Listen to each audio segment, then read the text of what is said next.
So I am just old enough to remember what it was like when roaming charges was still a thing. And I remember at the time you would, when mobile phones were sort of really starting to take off, when like Nokia brought out the 3310, and that's when everyone, I seem to remember, getting a mobile phone at that time. So it's really odd to think that these roaming charges are coming back, because again, this is another lie. And why is this a lie? Well, because one of the things that the Brexiteers and the Leave campaign were desperate to try and cement, that leaving would mean nothing for the common person. So even if you weren't in favour of Brexit, in reality, you could just tick the leave box, because in reality, it wouldn't affect you. You'd still be fine. But of course, that couldn't be further from the case. So with roaming charges especially, these were huge, because I remember the headlines at the time. Remember, roaming charges, it was not surprising to see during the summer months, especially if there was like no news, of newspapers' front page headlines being, woman comes back from holiday with like a £300 phone bill for a 5-minute phone call back home.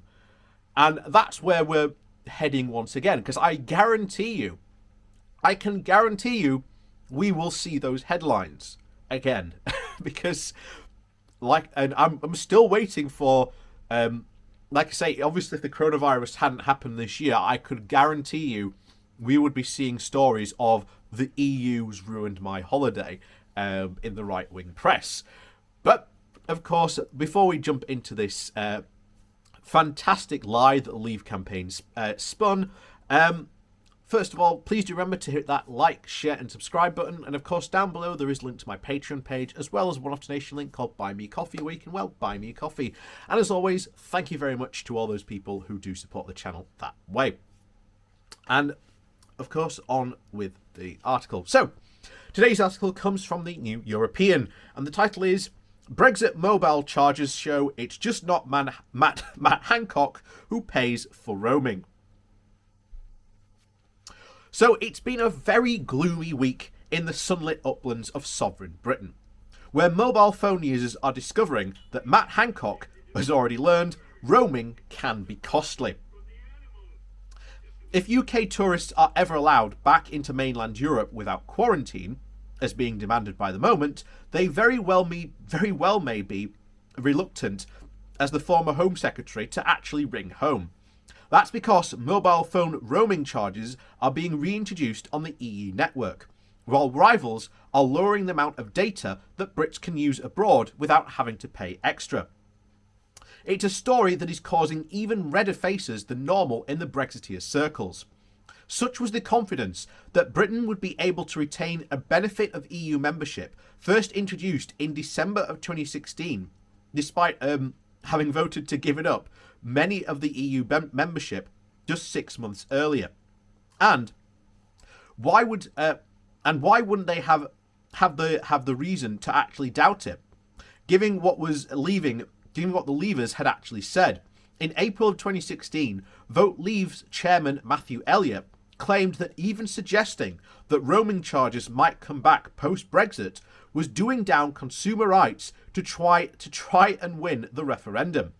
There is no evidence to suggest that they will go up if we vote Leave, and Boris Johnson assured doubters that even if we struck out on our own, there are plenty of other parts of the world where the free market and competition is being driven down, and the cost of mobile roaming charges without the need for a vast supranational bureaucracy. Subsequently emboldened, the Brexit cheerleaders went to work. Mobile phone charges won't go up after Brexit, the Daily Telegraph assured its readers back in February of 2017. While in September of 2018, the caps lock crazy Daily Express was ranting, Brexit lies exposed. Mobile roaming charges won't come back for Brits travelling to the EU. Even this January, The Sun declared that mobile phone operators will not bring back roaming charges for Brits travelling in Europe. And Brexiteers MPs like Owen Pattinson, another scare story, and Julian Knight another Ramona myth, just joined along in the scoffing. This week, Patterson and Knight, oddly, were very silent about this. Those brass-necked papers have been very eager to condemn the networks rather than the real culprit. With O2 brings back ridiculous roaming charges and consumers are fuming, says the Daily Express. Don't blame Brexit, BT's opportunism has brought back EU roaming charges, wrote the fabulously anti-capitalist Telegraph. But Brexit is entirely, for the Express readers, it isn't entirely to blame for roaming charges that aren't allowed in the EU under its roam like your home policy. They're here and they're on the way back, and it has yet been another bad call for the Brexiteers. So it does bear repeating just how much this was, like I say, a major promise, for voting to leave. Oh, don't worry, we'll keep these. And we could, if we wanted to, maybe try and pass a law to try and get rid of this. But of course, that's not going to happen because, like I say, many of these highfalutin Brexiteers are, shall we say, very, very wary about doing that, because if they pass something like that, it may very well come into the fact that, we might have to maybe pass other things that maybe cap expenses on other products and maybe other services that people might. Maybe, for example, we might have to put a cap on rent. Shock, horror. So obviously this is never going to happen, and obviously these roaming charges are, they're here to stay from now on. And of course, this is yet another Brexiteer lie completely blown open to all and sundry. But there you go.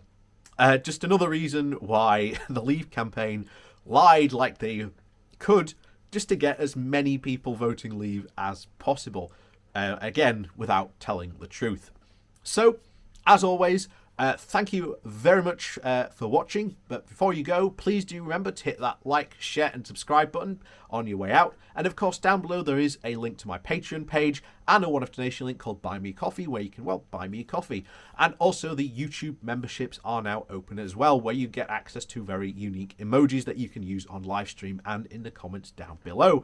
So, as with that said, thank you very much for watching, and we'll see you all next time.